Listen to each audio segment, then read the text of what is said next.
themselves? Or do you want to wait to start the meeting? We are ready to go, Chair. All right, very good. Good afternoon, everyone. My name is Alan Duncan. I am a State Board member and Chair of the Business Operations Committee of the State Board of Education. I'm going to call this meeting to order. I'd like to note that it is 1:30 p.m. on Friday afternoon, July 29th, 2021. And I welcome everyone who's in attendance and listening on the line.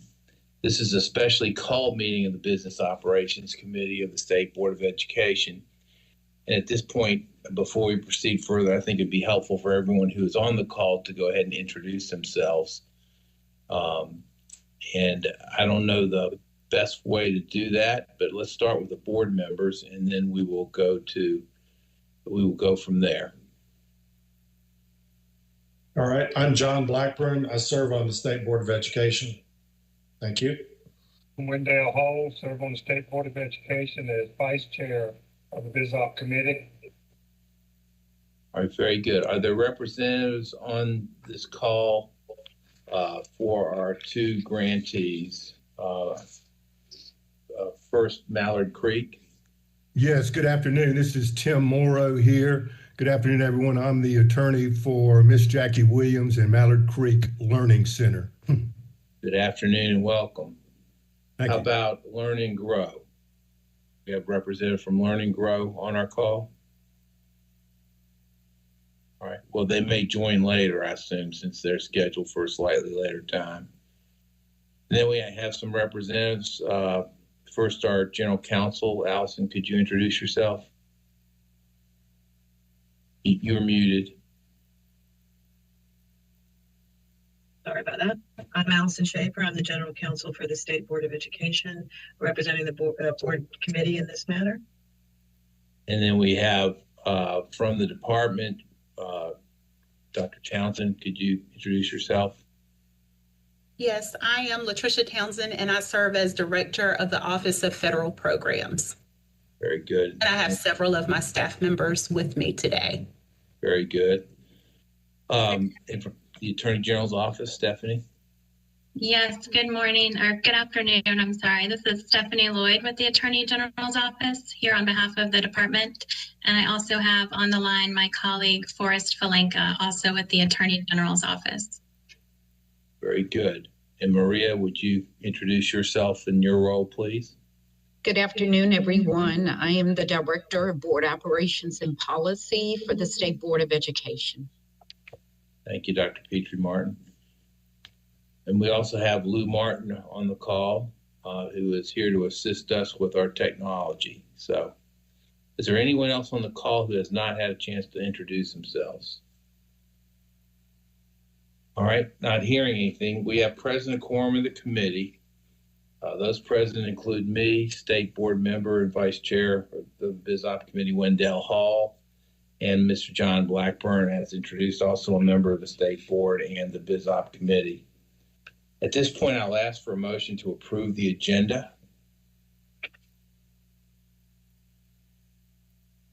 So move. Thank you. We have a second, Mr. Hall? Second. All right, very good. Maria, could you call the roll for us, please? And for our guests, we're required to go through this cumbersome roll procedure by the legislature. So just so you know, that's why we do this. Mr. Hall, Mr. Blackburn, Yes. Mr. Duncan. Yes. All right, we have an agenda set. The purpose of the committee hearing today is to hear two appeals of recommendations by the Department of Public Instruction for termination of federal grants. Both of the grantees have asked to appear before this committee today. They are Mallard Creek Learning Center and A Safe Place to Learn and Grow, both of which provide after-school programming. Before we get started with this proceeding, I would like to recognize Allison Schaefer, who's previously introduced herself, for some introductory remarks. Thank you, Mr. Chair. I, as General Counsel to the State Board, am here to advise the board committee in this proceeding it is important to establish for the record that the committee members are in fact able to be fair and impartial as they consider and deliberate on appeals in this matter, on the appeals in this matter. I'm going to ask each of you on the record, each of the board committee members, if there's any reason that you would have a conflict that would render you incapable of hearing the evidence and making a fair and impartial decision in this matter. Mr. Duncan, is there anything that would impair your ability to make a fair and impartial decision in these matters involving DPI and Mallard Creek or a Safe Place to Learn and Grow grantees? No. Mr. Hall, is there anything that would impair your ability to make a fair and impartial decision in these matters? No.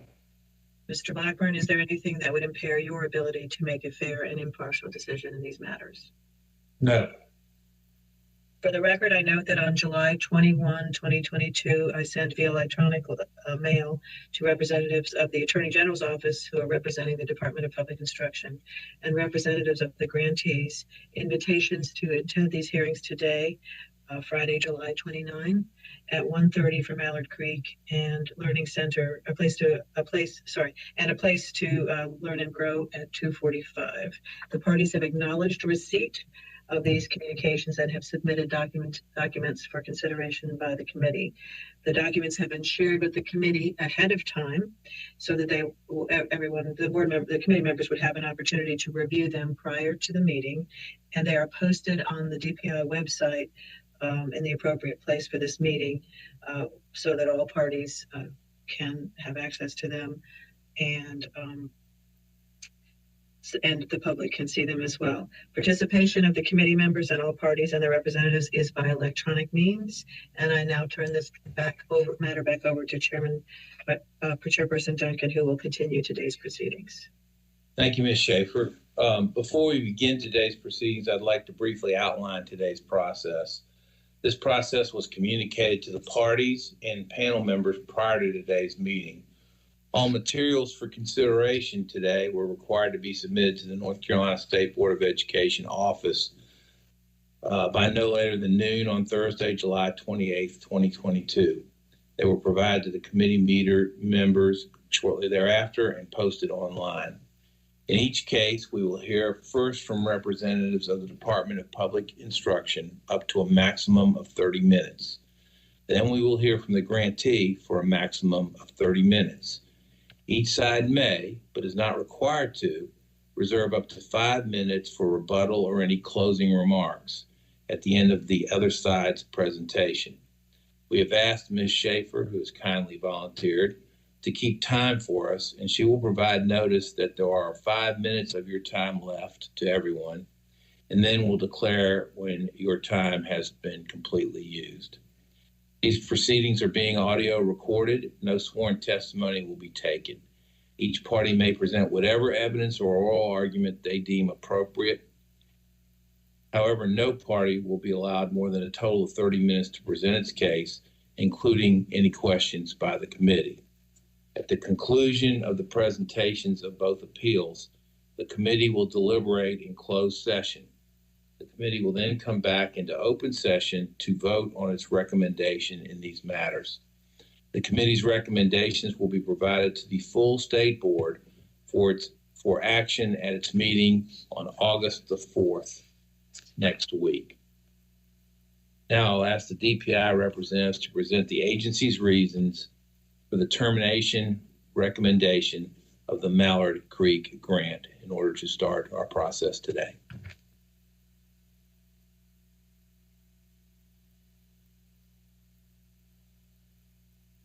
Okay, that will be me. I'm going to go ahead and share my screen.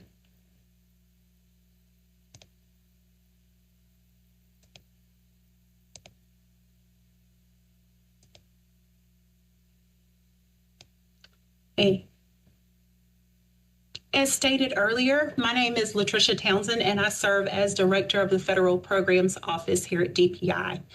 We have the responsibility of administering over $700 million in funds that come in from the federal government and go out through various grant programs such as Title I, Title II, Title III, and in this case, Title IV-B, 21st Century programs.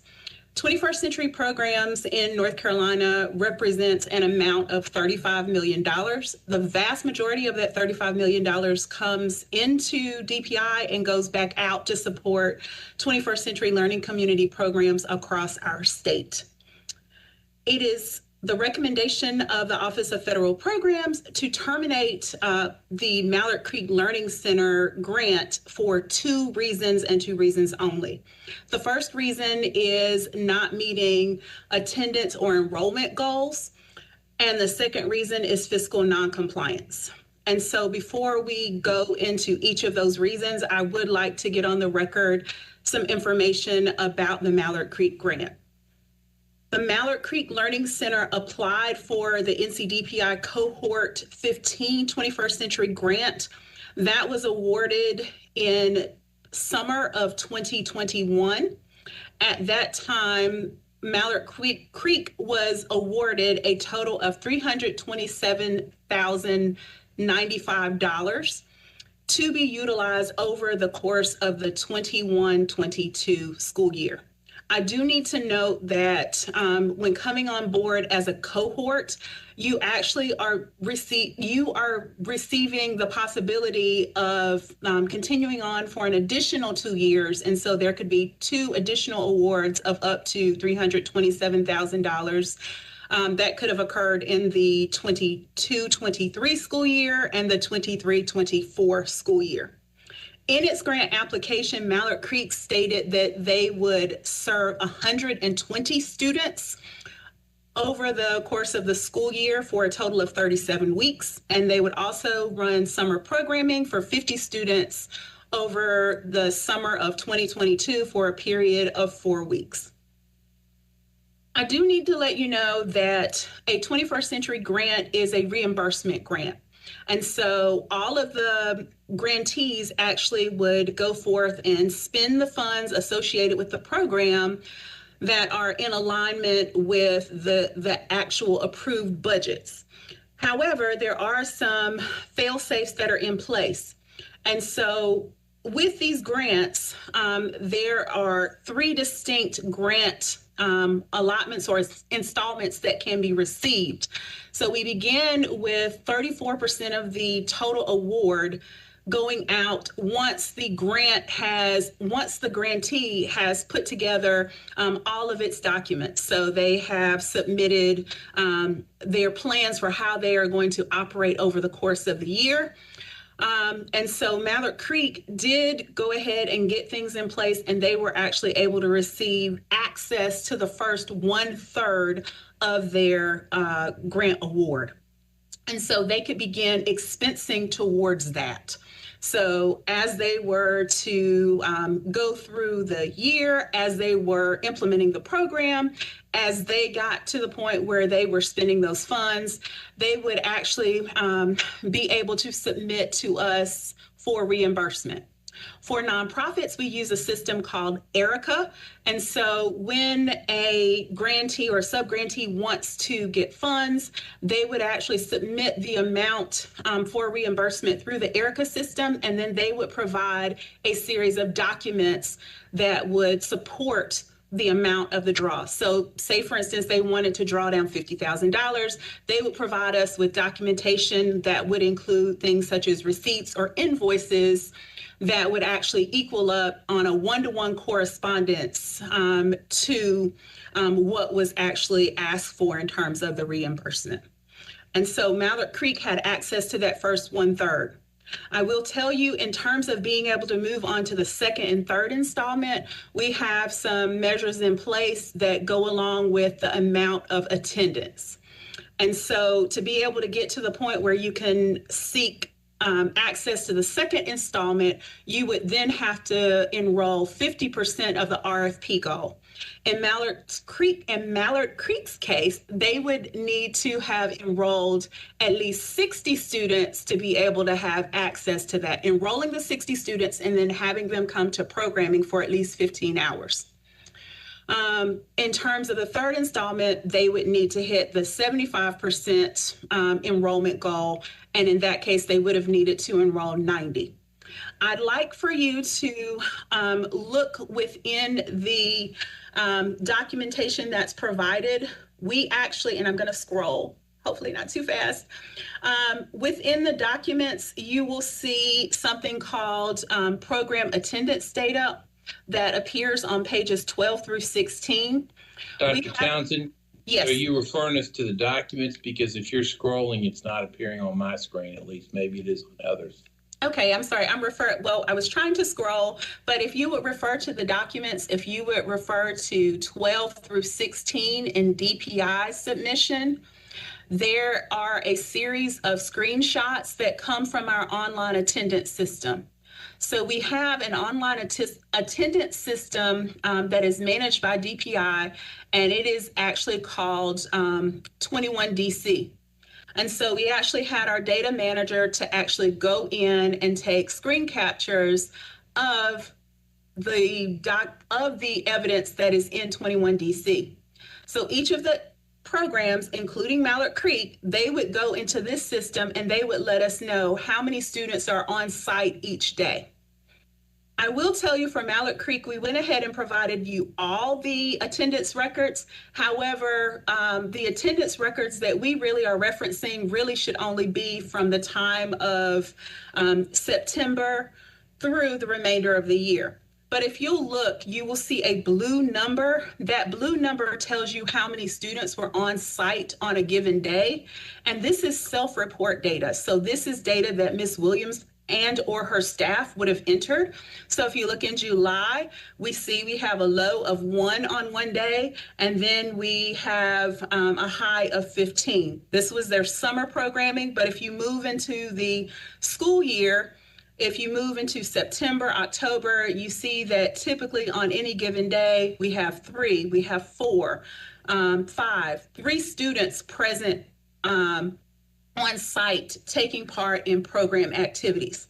If you will recall, this particular grant was funded for 120 students, and so the $327,000 that was provided is commensurate with 120 students. And so if we are providing funding that is commensurate to 120 students, having an average daily attendance, and if you'll go to the very end of the documents, there is a line that shows you some additional information. If you go to the very end, it shows a figure called ADA, which is average daily attendance. They have an average daily attendance of 7. And so from our perspective at the within federal programs, if a grant is supposed to service 120 students, we cannot move forward with a grant that only has an average daily attendance of 7. And so additionally, if you were to actually go back into the grant guidance that is available, you will see that there is a requirement that we ask that all 21st century programs service at least 50 students. An average daily attendance of 7 and the minimum threshold of 50, it is just too far of a stretch to actually continue funding at its current level. And so the first reason, of course, is attendance. The second reason that we seek termination is for fiscal noncompliance. And so what I would like to share with you is that in terms of fiscal noncompliance, the Mallard Creek organization actually had a fiscal desk review. And within a fiscal desk review, our fiscal monitors, they actually will go in and they will review the drawdown. So we'll take 2 random drawdowns. And within those drawdowns, we are looking for a 1-to-1 correspondence between what is being requested for reimbursement and what is being provided for documentation. In the case of Ms. Williams, there were, within reviewing her documentation, we found that there were some discrepancies. And so what I will note is that my fiscal analyst / fiscal monitor communicated via email as well as the 3 official letters explaining the areas of deficiency to try to assist Ms. Williams with getting on track on a fiscal basis. What I will say is that When you have a discrepancy, there are two ways to clear those findings. One way is to return those funds to DPI. The other way is to provide additional evidence that actually supports the draw. I will say, in terms of the issues with fiscal noncompliance, we found issues in terms of excessiveness when it comes to the amount that is purchased for staff for snacks. So the 21st Century Grant, if you look in the grant guidance, it actually shows that you can spend 96 cents per student per day on snacks. And then the types of things that were found in the evidence, such as ground turkey, 12 gallons of milk, those things are not evidenced as what we would consider healthy snacks. They're pancakes. They are all toward, in our opinion, it would not be something that we would say would be something that is a healthy snack, something that you are serving to a school-age child that is after school. And then the other side of the fiscal noncompliance, it really is about excessive staffing, time, and effort. And on several occasions, the fiscal monitor reached back out to Ms. Williams, and she actually requested additional information. So Ms. Williams, she did provide us with the timesheets as well as the job descriptions, but we actually were asking for auditable time and effort. In other words, we wanted to know what staff was doing specifically on those days. I'll give you a good example. On the date November 1st, there were 3 children that were on site. However, they billed us for 11.2 hours of 11.2 hours of instructional time and 16.5 hours of administrative time, all for that one day. We also were billed for the full day of Thanksgiving and other days surrounding that holiday. And within their documents, there was not a time off policy that was provided. And so we were in a position where we actually requested those funds to come back. I do want to note 2 other things, and then we'll be ready to cede our time. Ms. Williams and her attorney have mentioned something called a PQR, which is our program quality review. The program quality review is not the basis for termination. A program quality review is for technical assistance. We typically go out within the first year of programming to work with sites to ensure that they are providing high quality programming in a safe and effective environment. And that is what we sought to do with Ms. Williams in terms of the PQR. We went on site, we were able to review their drop-off procedures. We were just able to review how they actually move forward during the actual program. I actually was on site that day, and while I was on site, there were 17 students there, and I believe there were about 6 or 7 staff members that were present. When we think about the ratio of adults to children, typically we're looking at a 11-to-1 ratio to a 15-to-1 ratio. And so from our stance in terms of the funding, it becomes excessive. And so these are the kinds of things that we've tried to work with the program on. And then the last point that I want to make is about the new grant competition. So as I stated before, Ms. Williams applied for and received the Cohort 15 grant. That Cohort 15 grant was for the years 21-22, 22-23, and 23-24. She recently applied for the Cohort 16 grant, which would add on an additional overlapping 3 years. So that would have been for 22-23, 23-24, and 24-25. Ms. Williams and her attorney have stipulated on their documents that there was an issue with Ms. Williams not being, Ms. Williams being listed as ineligible because she was not in good standing. Anyone who has an overage or outstanding balance with the Department of Public Instruction over $500 is considered not in good standing. Actually, their access to our ERICA system is cut off. They can't draw until that indebtedness is cleared.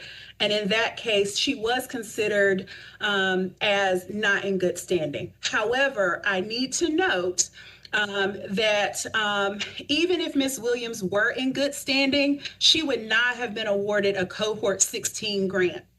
I will let you know that there can be times where a grant can be awarded from multiple cohorts. However, you have to make sure that you are servicing a different population of students, either different schools or different grade spans.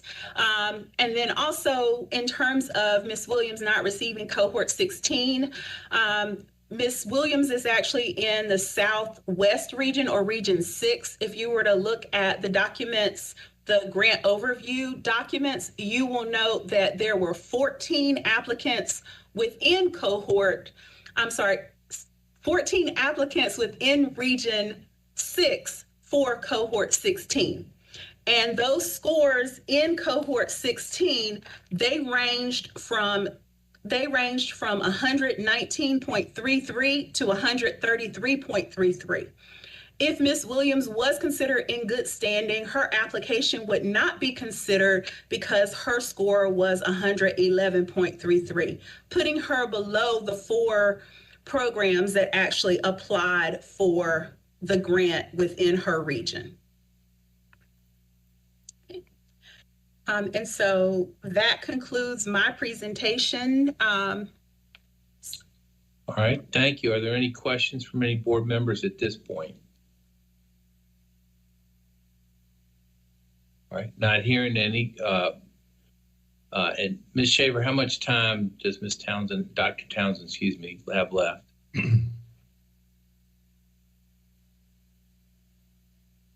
I'm sorry, I was trying to find my unmute button. She has about 12 minutes. Okay, thank you. Mm-hmm. All right, Mr. Moreau, welcome, and turn the floor over to you, sir.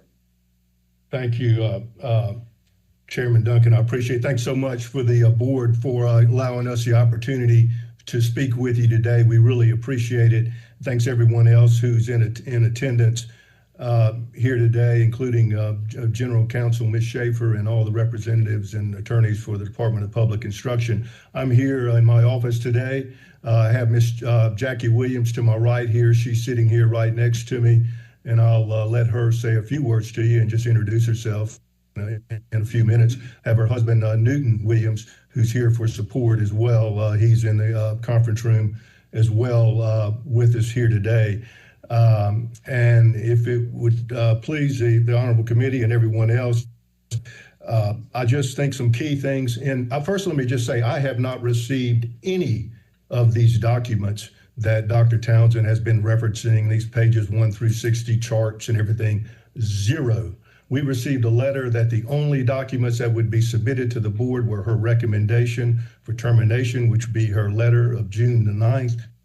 Of 2022, our objection to the recommended termination, which was our letter of June the 20th, and she said if we wanted to submit additional documents, we could do so by this week. I think she said by Monday, but Ms. Schaefer allowed us until yesterday to submit the documents because I was out on vacation this week. But so I cannot respond to documents I have not reviewed. She did not provide me with copies of any of those records whatsoever. So I really don't know what she's referencing there without having a chance to review it and what she has sent the board for their consideration. And I would object to it because I just haven't had a chance to review it or respond to it. Could I ask one question, Sure. Mr. Murray, just so we have clarity of what you're objecting to? Are those the records that were referred to with respect to attendance, or the records that were referred to with respect to the fiscal issues? All of them. She said she had sent the records to the board to consider. I don't have any of those. I don't know what she sent and what she didn't. All right. Yeah. So you're referring to both. Thank you. Yes, sir. Yes, sir. Thank you. Thank you for that clarification. The purpose of the program obviously is to help kids who are in high poverty schools and who need the assistance. And that is what Ms. Williams, Jackie here, was focusing on with her area. She's in the North Charlotte area, which is has a very high concentration of high poverty kids. I mean, obviously we're talking about, almost 1 million people the Charlotte area. I think there's almost 2 million in this Southwest division with Gaston and Union County and Mecklenburg combined. So we're talking about, hundreds of thousands of kids here in low poverty schools that need assistance. And with the last program, there were only 4 that were actually recommended for approval for the Charlotte area in the Southwest out of 14 who applied. And Ms. Williams did not get the continuing. But so she tries to focus on the kids, improving their academic performance after school, 3 to 6:30, and improving their quality of life. Give them food programs that will make them feel better and just help them out in general. That is the purpose of the 21st Century Program, and that's what she was trying to help the kids with. As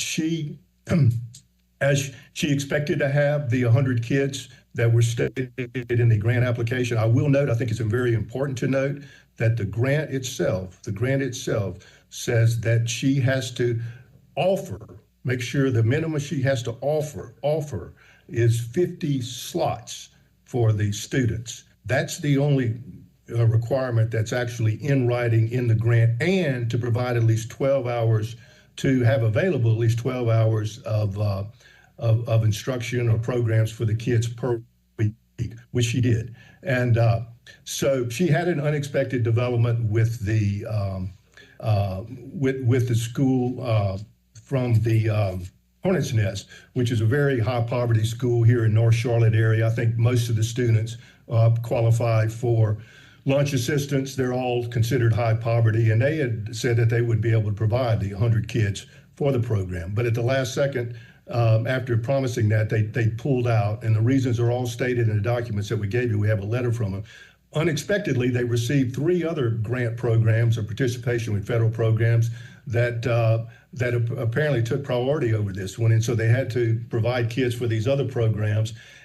They told Ms. Williams that, look, we can't, I'm sorry, we have to back out of our agreement with you to provide the kids, but we will provide them for summer school. So she was ready to have her summer school program, which is also stopped as part of this, and her program, her funds were pulled, but she had the students for that. She had those available between the STEM school and the Hornets Nest. She had plenty. So when that was pulled, she just hit the street. She did everything she could to find to replace the students. She had the slots available as she was required to do. She had the 50 slots available. She had the instructors ready to go. She had programs in place. All of that continued. But when her kids were reduced down, she went to every school she could think of. She called them. She went in person.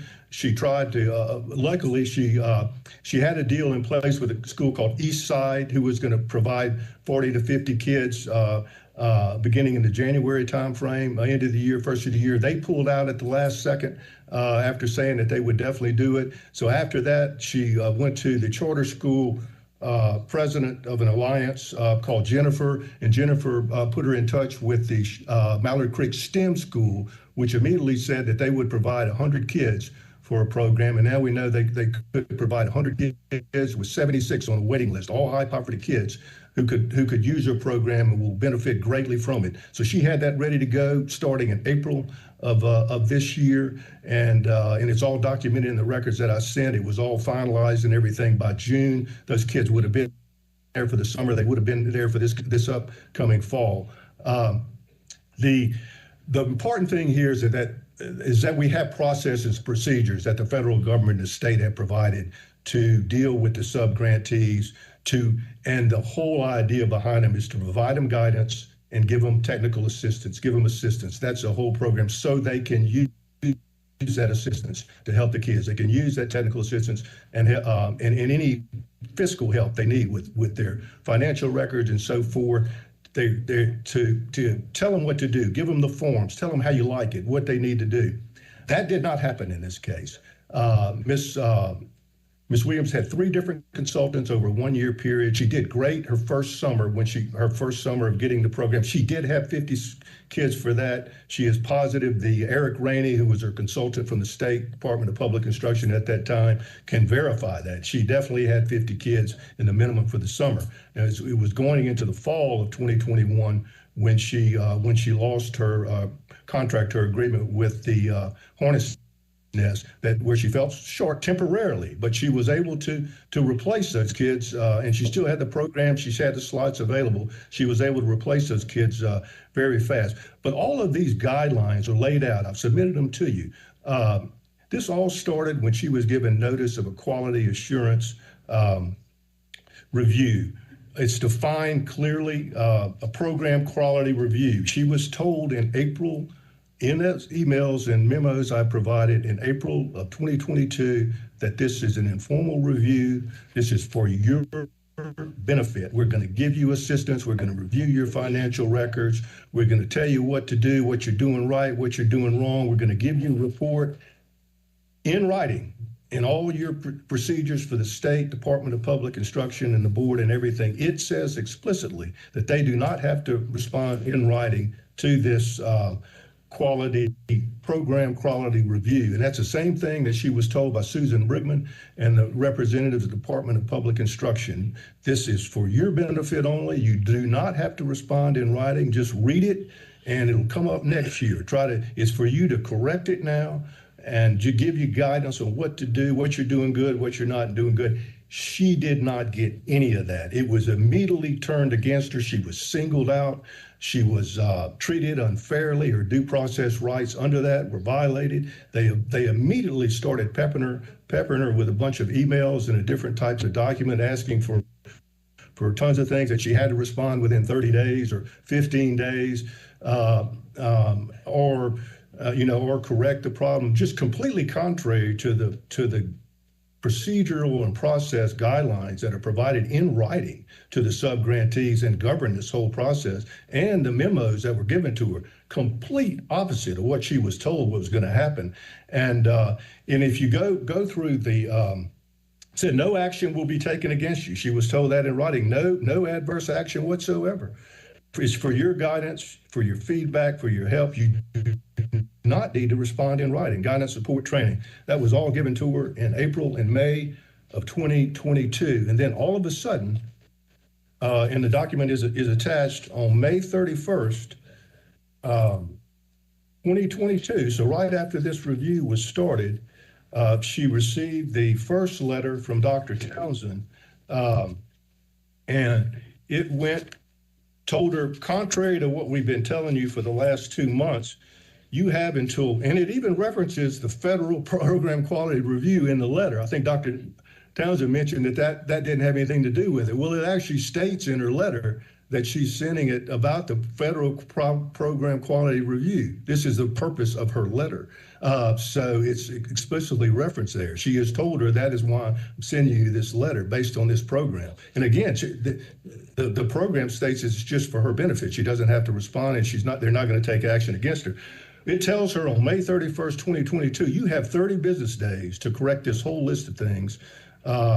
And by July the 12th, 2022, you need to respond in writing. You need to show us proof all these things have been corrected, and all your money has been put on hold. You have no more access to funds. She completely lost her summer school funds as well, which were a different program.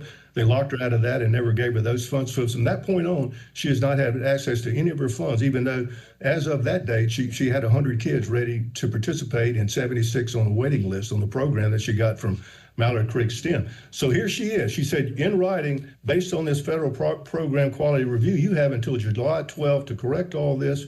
Your summer school grants are being taken too, or everything's on hold. Well, that is not due process. That's completely contrary to what she had been told up this point. It's completely contrary to everything that's in the written guidelines and processes that are provided to the sub-contractees. That's not fair to her. That's not giving her, she's been singled out for unfair treatment here. So then 9 days later, now keep in mind, she's been told she has to July 12th to correct these things. July 12th, 30 business days. That's in a letter from Dr. Townsend dated May 31st. 9 days later, long before July 12th, Dr. Townsend sends her a letter saying they're terminating the program. Everything's being terminated. After telling her on May 31st, she would have until July 12, 2022 to get it corrected and send a response in writing. Well, that's all over. That's not even referenced as of June 9th.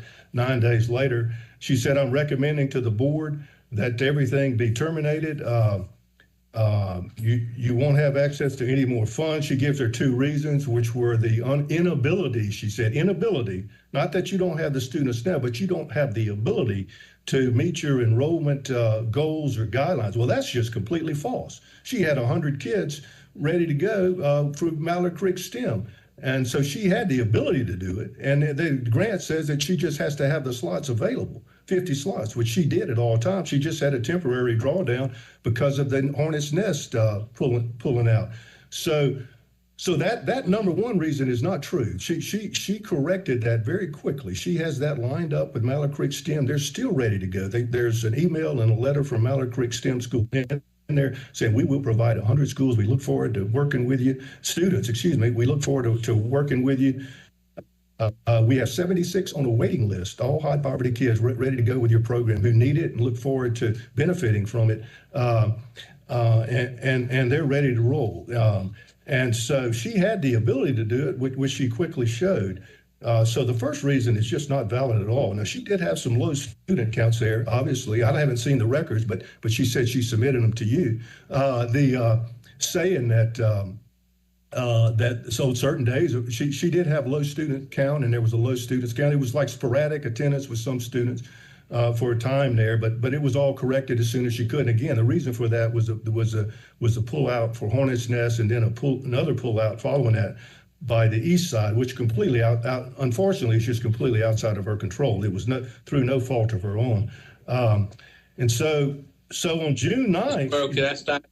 Can I stop you there for a question quickly? Yes, sir. It's hard to get in. You're rolling. As I understand it, I want to make sure I understand this correctly. I haven't heard that you're contesting that there were under 50 students actually enrolled because of some unfortunate circumstances in schools that made earlier commitments. But you are saying that you don't think the grant requires that you actually have 50, but rather that you have offered it up to 50. Am I understanding those remarks correctly, or your position correctly? That's what the grant says. It says notice you are required to have 50 slots available. 50 slots. You're required to offer 50 slots available. Now, her application did say, based on the representations in her contract with Hornets Nest, that she planned to have, I think it was 100 with 20 remote. So 100 students was the plan from Hornets Nest. They were going to provide they were the feeder school.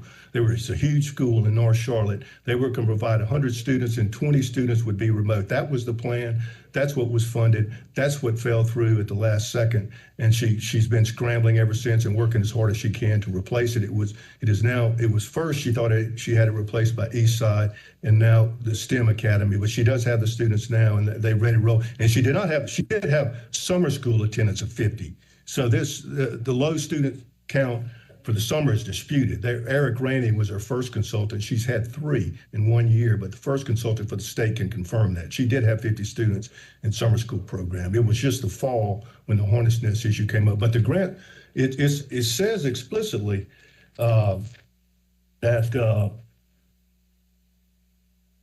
programs must offer a minimum of 50 slots, and each program must offer a minimum of 12 hours of programs per week. That's what it says. The recommended termination was she was unable, subgrantee's inability to meet enrollment goals, which is not true. We dispute that. She was able to do it, although certain days, as shown by the Mallard Creek STEM, but certain days, there's no doubt she had less than 50 students there. There's no question about that, I think, for certain days. And I think the days that Dr. Townsend and some of the Department of Public Instruction staff were out there, she had lower than the 50. There's no question about that. We don't dispute that. But what we do say is that she had that corrected as soon as possible, and that the reason for that was outside of her control. All right. Any other questions by board members right now? And then I'll let Mr. Monroe go back to his points. I appreciate your answer. That helped clarify for me. Mr. Chairman. Yes, Mr. Hall. Thank you, sir. Mr. Mallory, I was wanting to clarify. If I just 1 second. Jackie wants to say something, Ms. Williams, but if I could just continue on real quick. Mr.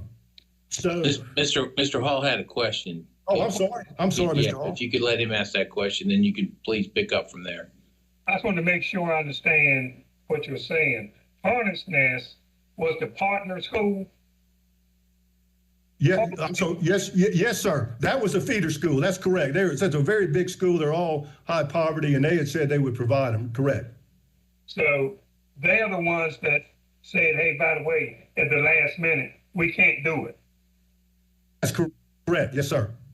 Then she went to some other schools in the area, and one or two of them said yes in the beginning, but then when it came time, they also backed out. Am I correct? That's correct. Yes, sir. In fact, that she had like an agreement with Eastside, and there were all kind of hang-ups over special insurance and all kind of things, but she was ready to roll with Eastside with a agreement, and they pulled the plug at the very last second. Yes, sir. So that's two schools that pulled the plug. Yes, sir. Then you ended up at Mallory Creek STEM. STEM school. Yes, sir. That's correct. Are they still in or out or? They are in 100%. But the summer school program, they were ready to roll for the summer school, as was Hornets Nest for the summer school. But that was pulled from Miss Jackie, and she wasn't allowed to do it. Although she lost her funds, but they were all ready to roll. And STEM school is on board for 176 on the waiting list.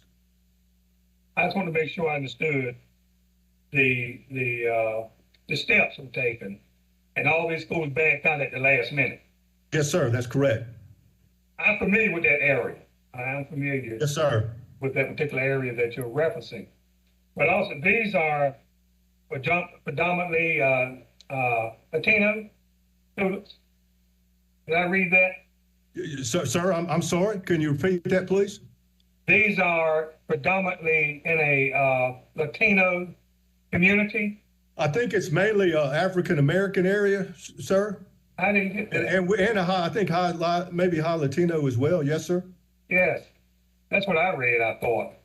Yes, sir. I think it's mainly both African American and Latino as well. Okay, yes, sir. Mainly African American and Latino. That's correct, sir. Okay, well, I'll leave it there. Thank you, Mr. Chairman. Thank you, Mr. Hall. Mr. Murrow, do you want to continue now? I think we thank you for responding to our questions. Yes, sir. I will continue. I want to let Ms. Williams say something first. I mean, in a second though. But if I could just continue. So I submit to you, after reviewing everything that I've had access to and everything, that she was singled out. She wasn't treated fairly. Ms. Williams wasn't, and the school wasn't treated fairly, and kids are suffering as a result of it. And I think she's entitled to some relief here. These kids are not getting the instruction and the quality of life help that they need. There's a huge area of need up here in North Charlotte. There is no school that has been approved now up here in the North Charlotte area where you have, million people right here in the Charlotte area. There is nothing for them right now in Mecklenburg County, North Charlotte area to help these kids. And Hornets Nest, Mallory STEM, these are all high poverty kids, and they need the program, and I think it was pulled from her unfairly. It doesn't need to be terminated, it needs to be continued. And also, I think she qualified. She was never told that she was not eligible for the 16 program that she just applied for. That's interesting, isn't it? She was actually deemed not eligible, but she was never told that. They sent a letter to her just saying, well, we didn't approve you. Well, why didn't you approve her? They never said she's never been told she was not eligible, why she was not eligible. But that's what the board's official report said. It said she was not eligible. They approved, I think, 29 of 68 schools. Only 4 in the Charlotte area, but none of them in North Charlotte. One of them was in Union County, 0 in Gaston County, and then 3 spread out around Charlotte, but not right close to where Miss Jackie's school is located in Mallory Creek. So we have processes and procedures in place to help the kids, to help the subgrantees, help the kids. I think if you have them in place, you're required to use them. You can't just ignore them and make up rules on your own as you go, as you please. You're not Ms. Townsend, with all due respect, is not the board. She can't decide who gets grants and who doesn't. She said she determined that we weren't entitled to a grant in Mallory Creek. But I don't think that's the way it works. I think it's up to the board. I didn't see anything where it gives her the authority to say who's eligible and who's not for grants. I think that's completely up to the board. So I would say that the processes that are in place were not followed. In fact, they were turned against her. She was just peppered with requests after requests. She was complied with everything. She sent every document they asked for. Understand all the financial stuff has been worked out on the financial desk review, except for these timesheets. And I think one thing's important there. She submitted these timesheets since day one. They are going through the state system, this system that she was talking about where everything is submitted, the portal. They could have told her from day one, wait a second, okay, you have all the time for these employees, but you have to say what they were doing. You know, what were they doing? Were they cleaning up after the kids? Were they doing?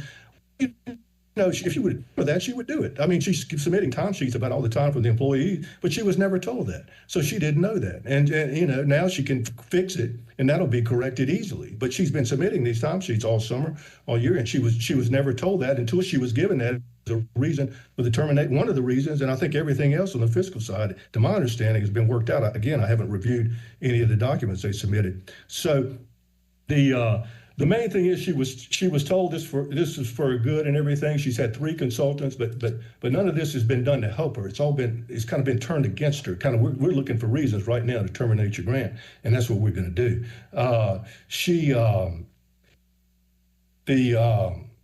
The May 31st letter just came out of the blue. Again, it came right after they told her that she would not have to respond, and no action would be taken against her. That was immediately turned around and saying you have until July 12th to respond. And then 9 days later, on June the 9th, she said, never mind, we're going to terminate everything right now. You don't get to July 12th to respond. So again, the grant says that she's got to offer the seats. She has to have the slots available, which she did. As soon as it got down below the level, she replaced it. The food and everything. I mean, the kids would come in. They said they hadn't eaten. They were hungry. They're not getting consistent meals at home. I think any concerned person that's a parent or anything else, anybody in education would say, well, we're going to feed these kids, whether it's turkey, whether it's ground turkey that they were talking about, whether it is, we're going to give them some snacks, we're going to give them some food. They're not going to go home hungry. And if they're hungry here, we're going to feed them. And that's going to continue. If she overspent on that, then that's something that obviously can be worked out. We're not going to refuse to feed hungry kids because it's not considered technically a snack or something. I mean, that doesn't seem consistent with looking out for the kids' best interest. If the teacher says they're hungry, they says they're not getting meals at home, we would like to feed them. So Miss Jackie Williams thinks she's complied fully with everything. She submitted documentation. She's been submitting it for months. Every request has been responded to. She submitted everything she had. Sometimes she submitted it 5 times. And because of some type of glitch in the software, something where they couldn't read it, she's done everything to promote quality. She was told she was given, she would be given technical assistance and everything, which she hasn't been given. And she's ready to continue. She looks forward to continue working with the board. She's excited about it. She's looking forward to continuing to work with everybody. And she just needs a little guidance and help, and she'll be fine. I will say that her score when she was approved last time was 77.67. And there were 38 higher scores, 22 lower scores when she was approved for this program in 2021. This year, when she applied, she had a score of 111.33. There's a document that I've submitted that said she had a very good proposal overall. They were very impressed with it, but they decided that they would not recommend her for funding. What they didn't tell her is that you're not eligible. So there were only 4 of 14 applicants approved for the Southwest this year in that 16 program. That's true. There were eight with lower scores in Mecklenburg County Lower Learning Center approved, lower or essentially the same score within 1 or 2 points. 8 that were approved when Mallard Creek wasn't. So she would respectfully request that her grant continue, not be terminated, that it be continued for another year. She's ready to comply. She has been compliant. She has the kids. The North Charlotte area is a huge area of need for underserved kids. And we ask that it not be terminated and be continued. I really thank you so much for an opportunity to address everyone here today. If I could, I just want to let Ms. Williams introduce herself. She's sitting right here next to me, and she just wants to say hello and tell everyone that she has done the best she can. Hello, everyone. Thank you. I'm Jackie Williams, Director of Mallard Creek Learning Center. I appreciate the opportunity to speak before you. Some of the things that really move me are making sure that children children's needs are met, the programming that's there. Last summer, we received a commendation. We had a great consultant, Eric Rainey. Oh my gosh, I probably called him every day, even on Sundays, and he answered every one of my calls. He is a wonderful consultant. Beginning the fall, and we had 50 students at that time. Actually, we had more. Beginning the fall, I was given a new consultant. She quit. Then they hired another consultant, Ms. Premise. Ms. Premise actually is the person that said, you know, when I was sharing with her, the children were hungry. She said, give them hot dogs, give them, you know, sloppy joes, give them nachos, feed them, do a breakfast for a snack, which is why I went ahead and began to, you know, feed the children a little bit more. After Ms. Premise had a car accident, they gave me another consultant, Ms. Hawana Locklear. Ms. Locklear would not respond to me for weeks at a time. There were times, one time in particular, and I have the emails because I keep everything. I called her, she was doing a review. It was a week later, I sent an email, and I said, I have been waiting for a response from you for a week and I haven't received it. And she finally, you know, answered my question. But what happened mostly is that after they did the site visit, I just started getting bombarded with documents, one after another. We've submitted strands at least 5 times. I have strands that I need to submit to Ms. Locklear now, but I wanted to wait with my attorney before I submitted anything else. The attendance, Ms. Townsend went back to the summer. In the summer program, we didn't have to submit anything into 21 DC. We didn't have to put any documents in or attendance in until the fall. So we went back to the summer and began putting it in. We may have that wrong, but we've never had just 6 students. The day she came, we had 17. Children, because of COVID, children have been coming in and out very sporadically. We transport, she met all of our staff. She introduced herself, her and Ms. Locklear, to different parents. They gave good reviews. And one of the things she said is, your parents really, really love you and they love the program, and your staff really loves you, but you're overstaffed. And I said to her, I am actively looking for another school. If I get rid of my staff, then when it comes time, I'm in a pickle because I've lost my staff and now I have all these children. So it's been really back and forth. I did not, after Ms. Premise, I got Ms. Locklear. I have not received much help at all from her. I gave her an earful about the summer because I understood the grant to say, even if I didn't meet my numbers in the fall, I could still operate my summer program. They forced me to sign a document stating that I would give up my money for this year, and I argued with them. I have the email, I've sent it to my attorney, in that I would give up those funds. I just really feel like I haven't fairly been treated, that I haven't had the help that I've needed. I do have a new school. I would like the opportunity to continue to operate my grant program with the new school. I have a great principal, and I feel like all of this would be cleared up. But to take the grant in the manner in which it's being taken without the assistant, it really bothers me. So I really thank you for the opportunity. Again, last summer we got a commendation. So to come into the fall, that's really disappointing for me to not receive good accolades when we've worked really, really hard. Thank you. Thank you. Thank you, Ms. Jackie. Appreciate it. Okay, thank you so much. Really appreciate it. And you used exactly 30 minutes.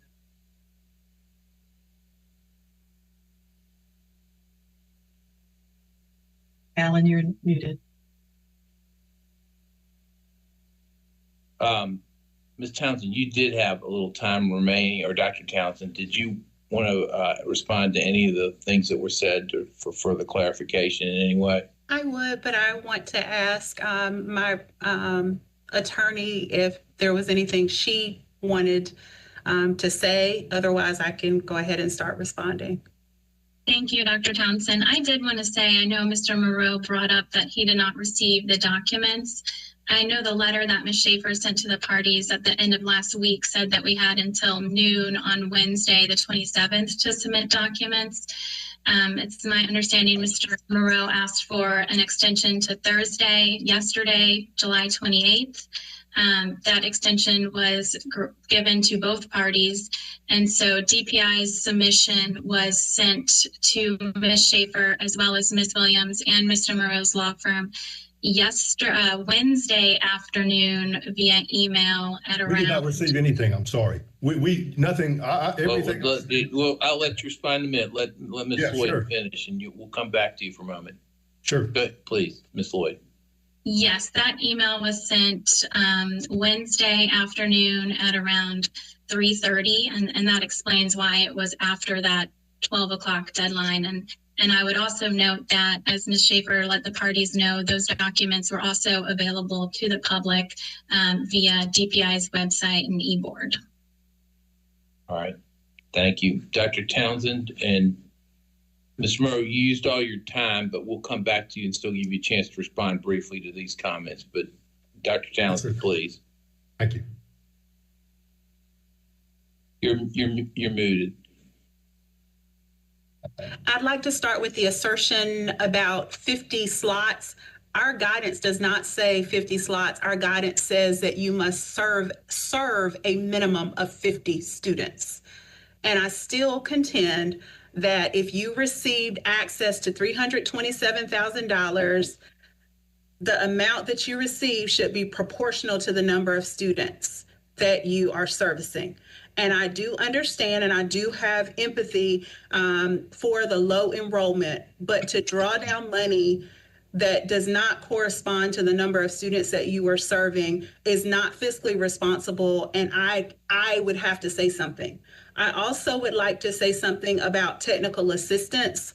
We pride ourselves in technical assistance. So we provide a statewide meeting. We provide a series of quarterly meetings. We also provide one-on-one technical assistance if requested. We also provide every Friday, Thursday or Friday, depending on the time of year, we provide a weekly listserv that provides additional details in terms of how you would go forward with your grant application. And so it is my contention that technical assistance was provided. Again, the basis for termination has nothing to do with the PQR. The basis for termination is based on the grant guidance, which clearly says that you have to serve a minimum of 50 students. Ms. Williams, she is the one who enters data into the 21 DC system. So if you're looking in the documents, you see that the attendance, it never reached 50. I also, when we went on site, we asked about occupancy. The occupancy that we have for the daycare that the actual program was run in because she didn't have a secondary site is 41. And so we were provided with that documentation. I also need to make sure that you understand that within federal programs, we do two things. We do programmatic monitoring and technical assistance, and we do fiscal. We do not conflate the two. The PQR, we came out to make sure that the program was operating in a high quality manner and it was happening in a safe environment. The fiscal desk review was happening with regards to all things financial and money. And I do have those two consultants on the line. So Ms. Monica Pask is the one who actually did the fiscal desk review. And I contend that it is not true in terms of not being provided assistance. There were the 3 formal letters with regards to the fiscal desk review, but in addition to those 3 formal letters, there was numerous phone calls, there was numerous emails that went back and forth to explain things. Yes, we were provided with the time and effort, but we also asked, okay, you met on Thanksgiving Day. Is there an agenda? Can you provide us with a greater level of documentation that shows what you did during that time period? It is our job to make sure that we are being fiscally responsible. At the end of the day, whatever monitoring happens to our subgrantees, we're the grantee. The federal government entrusted the money to the Department of Public Instruction. And so if we are audited, then the documents that have been submitted to us will then in turn be audited. And that will require us to be able to have to pay that money back. So I contend, again, the PQR was not the basis for the termination of the grant. It was the enrollment and it was the fiscal noncompliance. At this point, Ms. Williams still owes $37,000 to the Department of Public Instruction. We have to receive those funds for them to come back into fiscal compliance or additional documentation or some combination of the two. All right, let me go back to Ms. Lloyd for something specific. You said the documents were sent by email. Can you give what was the email address that was sent to, in case there's any confusion on that, if you've got that available? Yes, the email I sent with DPI submission was sent to Ms. Williams at jwilliams@mallardcreekcenter.com and was sent to a Ms. Heather McLottery at themonroelawfirm.com. All right. That would at least give Mr. Moreau the chance to check on those addresses and make sure those were right. Mr. Moreau, I think you've used your time. I want to give you a couple minutes to respond because obviously there was an issue there you had a concern about, and I want to give you a chance to express that concern. So if you would go ahead and take a couple of minutes and no more of that, please, but just to clarify these points that were raised that are important to you. Thank you, sir. We dispute that about the financial and the technical support and everything. As Ms. Jackie has said, she did not receive proper. And the federal rules require due process when you're dealing with their funds and dealing with the subgrantee. That's why they have the rules. That's why you're required to always treat people fairly with due process required by federal law. If you're going to take funds that the feds provide, you provide them due process. That was not done in this case. She did not get due process. She was singled out. And she was not treated fairly. She only drew like $110,000 of the total funds. She didn't draw anything close to the full amount. She never got any of the money. That could have been adjusted because the enrollment was down, whether it was something with summer school. She didn't receive the funds. So if they're implying that she got the money but she didn't have the kids, that's just simply not true. She just got a small fraction of it. They were changing the systems and everything. We didn't receive the documents. I don't have a Heather McLottery at my firm. They were using Hannah, my paralegal's email for some of the emails, and they were using the wrong email address for some reason. I don't know why. There were other emails sent to us to Hannah's wrong email that we didn't receive. It was never sent to me. They have my email. We did not receive the documents. I have not received anything at 3:30 or after yesterday afternoon. I didn't get any of it.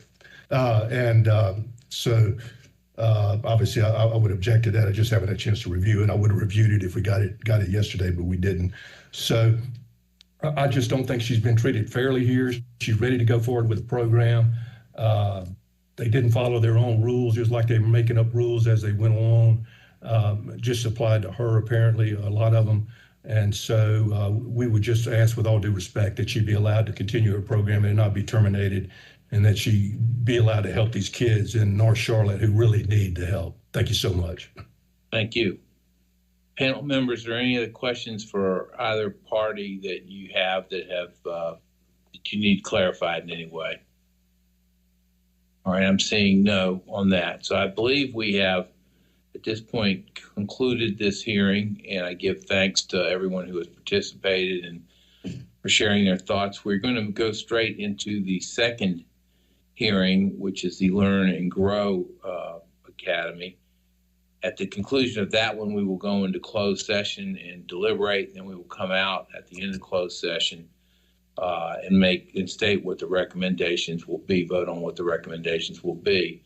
So at this point, for our Mallard Creek representatives, it will be a period of time before we're really back addressing anything having to do with Mallard Creek. But we will get to that. So you're welcome to stay on or come back on, but we're glad to have you with us. Thank you, sir. Appreciate it. All right. Do we have the Learn and Grow representatives present at this point?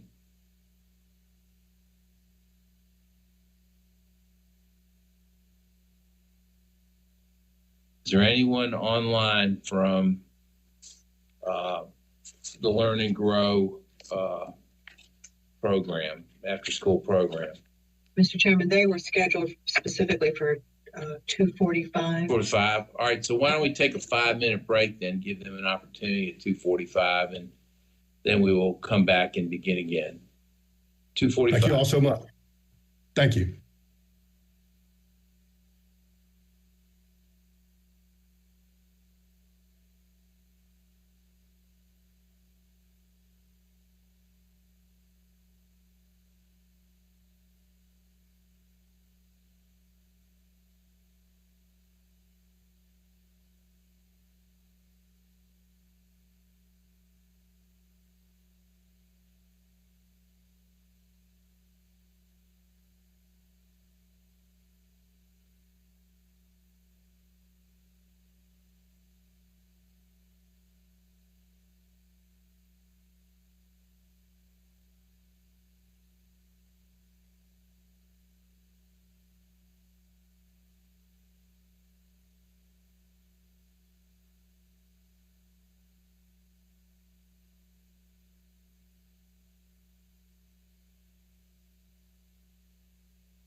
All right, it's 2:46. Do we have Mr. Hall back?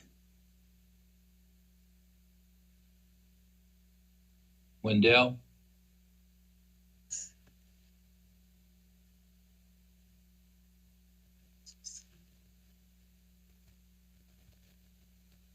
I'm sorry, Mr. Chairman, I'm back now. Okay, very good. My Thank you. clock is slow. Very good. I think we have everybody else we need back, but is Dr. Townsend back? Very good. Yes, sir, I'm here. Very good. All right, and I see Ms. Green has joined us. Welcome. So as we begin today's process, Ms. Green, this is particularly for you. I want to outline what our process will be. It was communicated to the parties and the panel members prior to today's meeting. All materials for consideration today were required to be submitted to the North Carolina State Board of Education office by no later than noon on Thursday, July 28, 2022. And then they were provided promptly to the committee members and posted online for us to be able to review them and for others to be able to see them when posted online. In each case, in your case, we will hear first from representatives of the Department of Public Instruction up to a maximum of 30 minutes. Then we will hear from the grantee for a maximum of 30 minutes. Each side may, but is not required to, reserve up to 5 minutes for rebuttal or any closing remarks at the end of the other side's presentation. We have asked me to keep time for us, and you will provide notice that there are 5 minutes of your time left, and then we'll declare when all your time has been used up. These proceedings are being audio recorded. No sworn testimony will be taken. Each party may present whatever evidence or oral argument they deem appropriate. However, no party will be allowed more than a total of 30 minutes to present its case, including any questions by the committee. At the conclusion of the presentation of the appeal, the committee will deliberate in a closed session. The committee will then come back into open session to vote on its recommendations in your matter and one other matter that we have been hearing. The committee's recommendations will be provided to the full state board for action at its meeting on August the 4th. Now, I will ask the DPI representatives to present the agency's reasons for termination with respect to the Learn and Grow Academy after-school program first. And then, Ms. Green, I will ask for you to make a presentation on behalf of your Learn and Grow organization. So with that, I would turn, I assume, to Dr. Townsend. Is that correct? Yes, sir. Very good. Your time is now starting. Okay. So I am before you today to present information related to the proposed termination of the 21st Century Grant that was awarded to A Safe Place to Learn and Grow. The basis for the termination is the subgrantee's inability to service at least 50 or more students in the 21-22 school year. If you refer to our grant guidance on page 10, it stipulates that subgrantees can be terminated if they do not meet the requirements of the grant, including servicing the appropriate number of students. So that would be considered low ADA or low average daily attendance. In the case of A Safe Place to Learn and Grow, their average daily attendance was 26, and they did not meet the required number of students. I believe they were able to enroll, according to their records, 49 students. However, they did fall short of the required 50 that is stipulated within our grant guidance. A Safe Place to Learn and Grow, the major contention that we at DPI have is the fact that within their grant application, they have proposed to serve 65 students. However, The location of the program has an occupancy rating of 53 students. In your materials, you will find an occupancy certificate that states 53. In their grant proposal, they have 5 staff members that will be present, as well as it states volunteers. So I assume at least 2. So 2 plus 5 gives you 7. So that would mean that the maximum number that they would ever be able to service on a given day would be 46. I would say in terms of their rating, in terms of their installments, the 21st Century program is an installment-based program. And so Ms. Green did apply for a total of $174,499 for the 21-22 school year. And she did meet the requirements to get the first installment and the second installment. She did not receive the third installment because at the time of when installment processing had to be cut off as required by finance, she had not met the enrollment amount necessary to receive that final installment. So she did receive the first 2 installments of the grant. I have provided pictures of what the location looks like, as well as that occupancy certificate. I actually will stop at this point. Really, this particular termination is about the inability to serve the 50 students that are required in the grant guidance. Do we have any questions from our board panel members of Dr. Townsend before we turn it over to Ms. Green? All right, I'm not hearing any.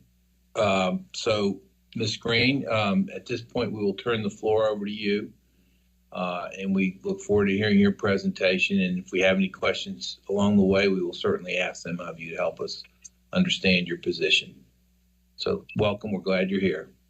All right, thank you so much. I appreciate this opportunity to come before you board members.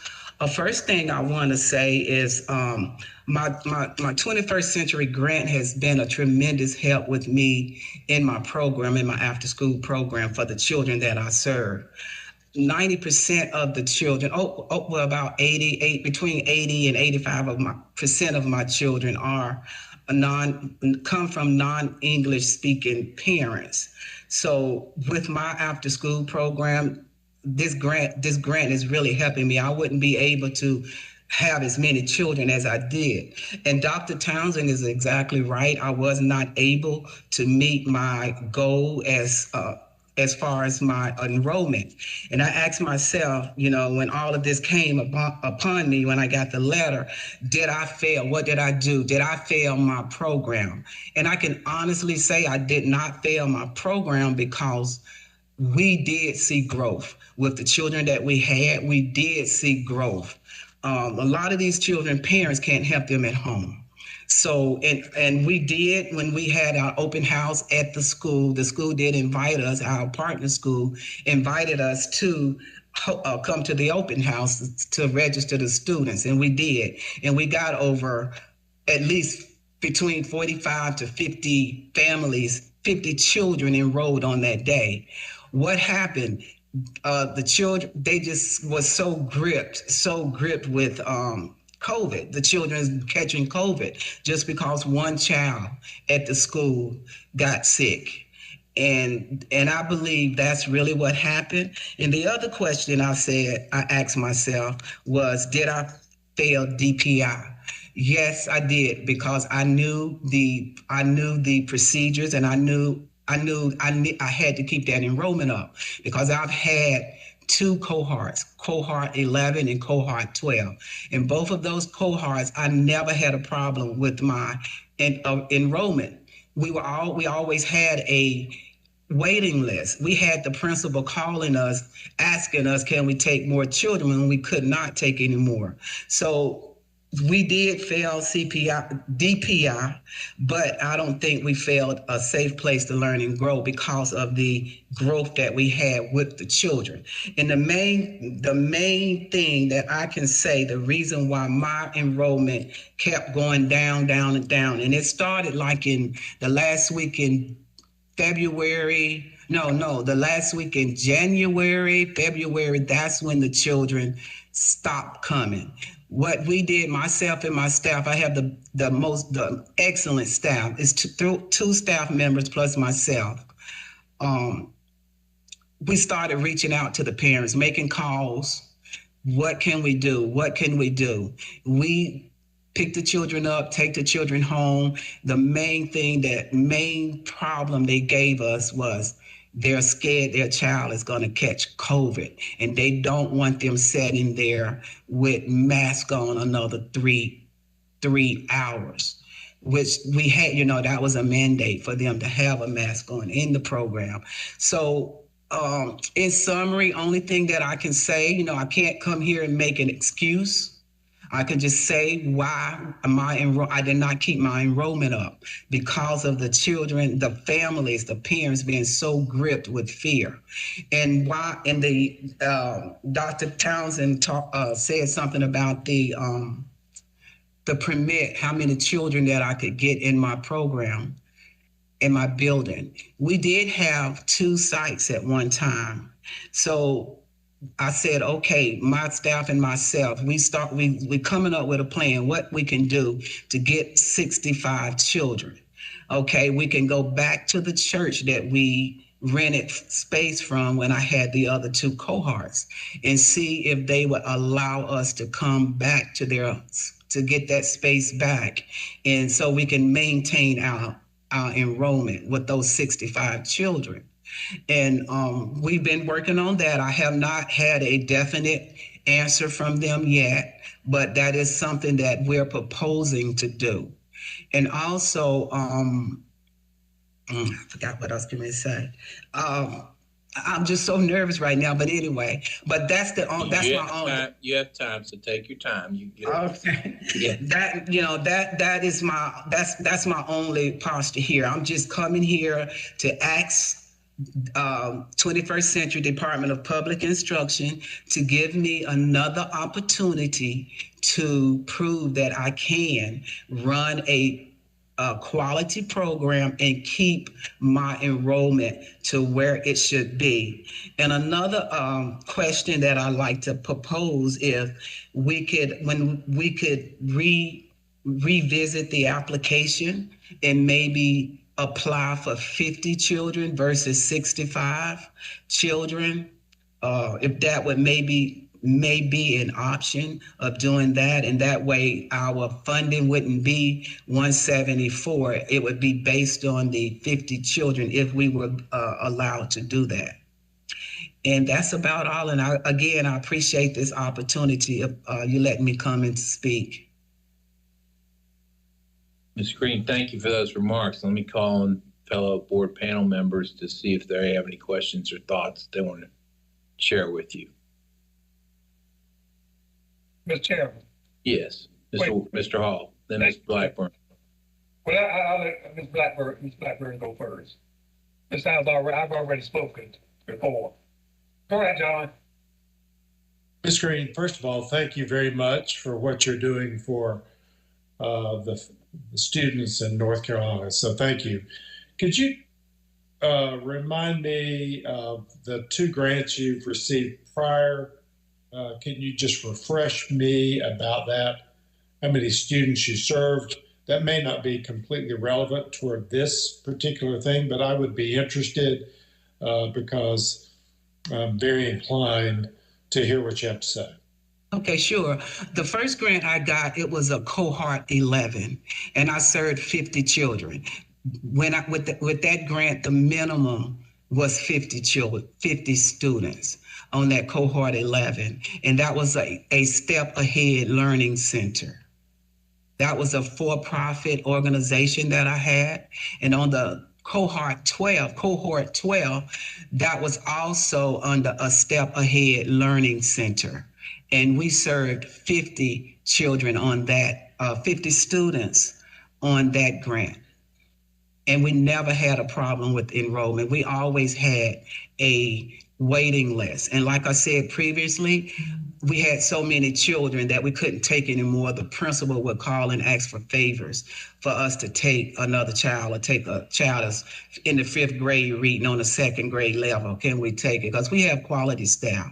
We really, and I'm so grateful to have the people that I have. Thank you, Ms. Green. That helps a lot. All right, Mr. Hall. Thank you, Mr. Chairman. My question for Dr. Townsend, other than the enrollment that we were talking about, the 50, any other issues with learning and growth as far as their management, dispensing of dollars, anything else other than that? No, sir. We did come out and do a PQR as we did with the other program, and they worked very hard to make sure that they were in compliance.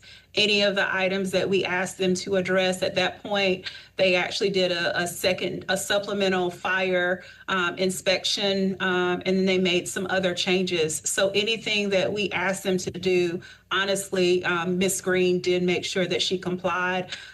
When she had her fiscal desk review, I believe there was one outstanding cost, and she, as soon as she was made aware of that, she remitted those funds back. Ms. Green has always been compliant. The reason we're here is not because of that, unfortunately, it's because of the average daily attendance of 26. But again, she was very close. She was very close, but it still is under. So I had to apply the same rules across the board, unfortunately. Unfortunately, this is not horseshoes. Yeah, so I mean, it will be at the will of the board in terms of how they would choose to do that. But again, she's been compliant. Another thing, just quickly, just for my own, the other two times was for profit. Am I correct? The organization, the first 2 cohorts,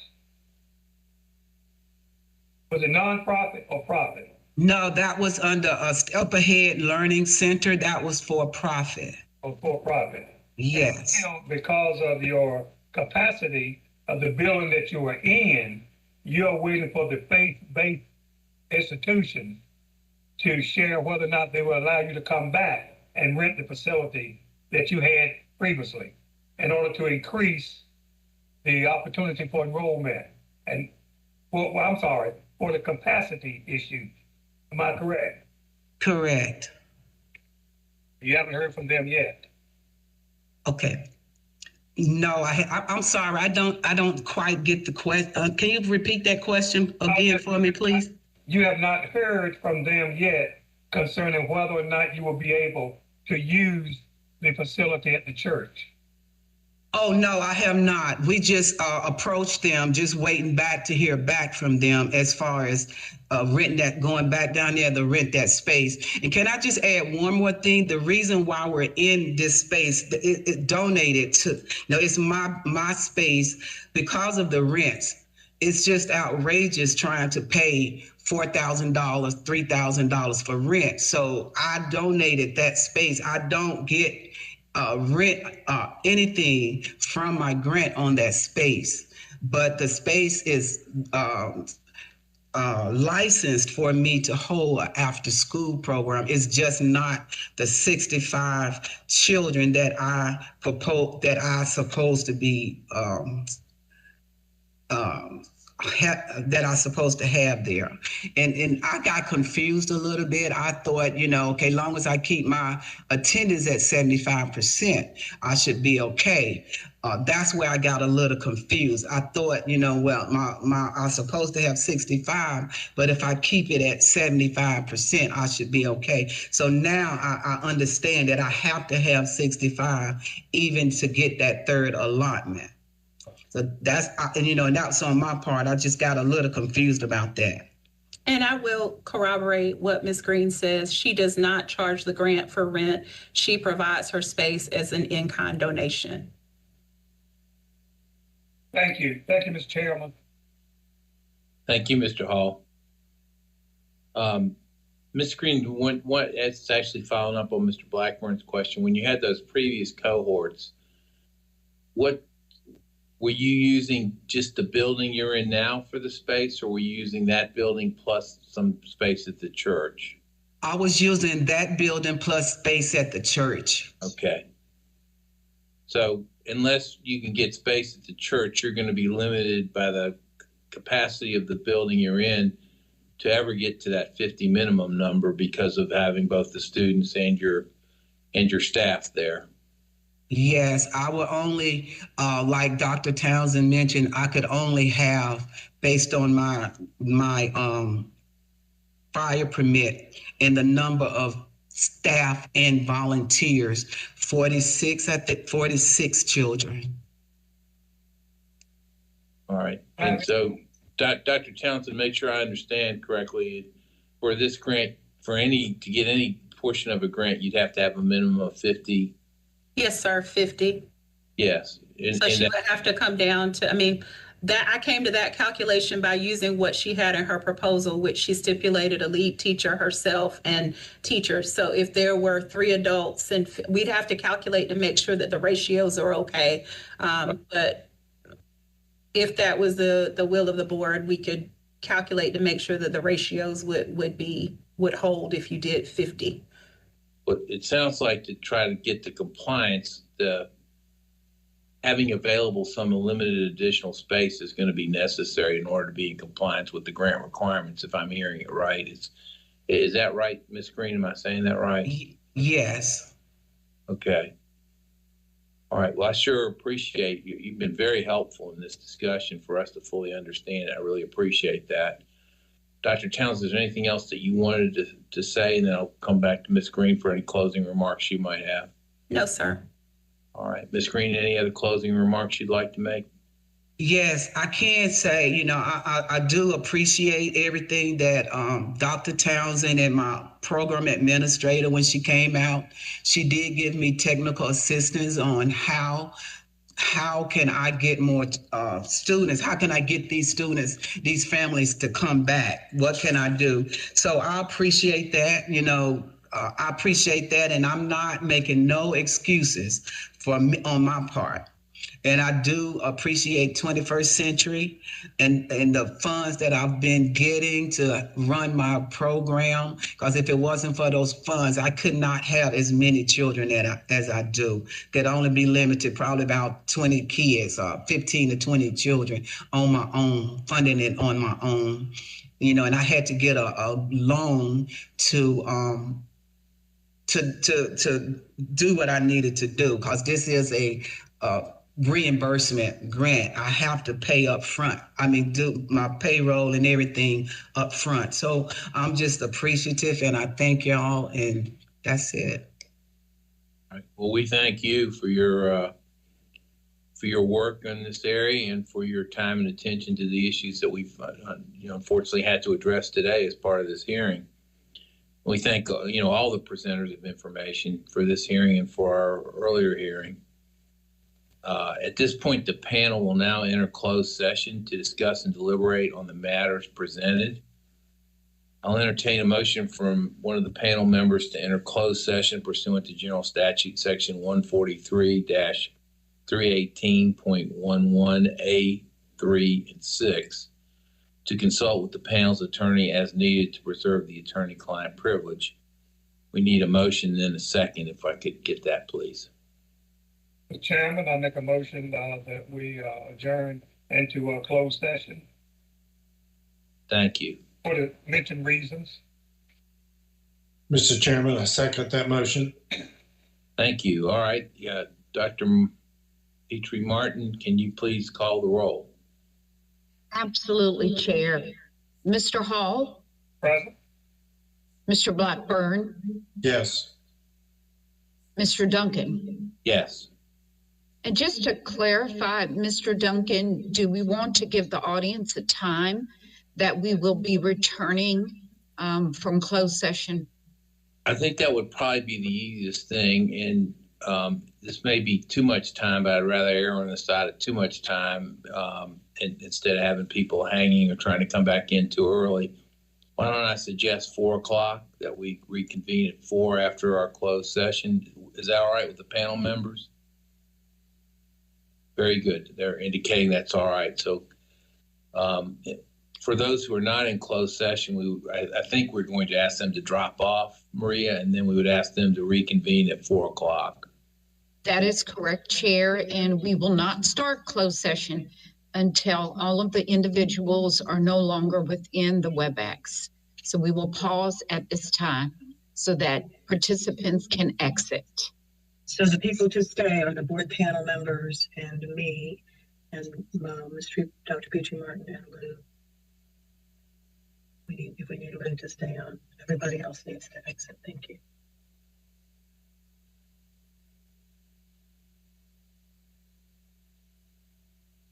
We have state SBE audio and video. Are we going to take out live streaming? Is that what we're doing there?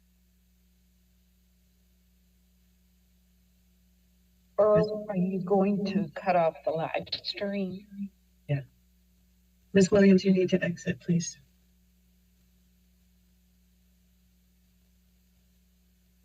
Closed captioning person. Okay, do you want us to sign off? You can sign off and then come back at 4 p.m. Okay, I think Becky's on too. So Becky, if you're still there, make sure you leave. Bye. Thank you. Thank you all for your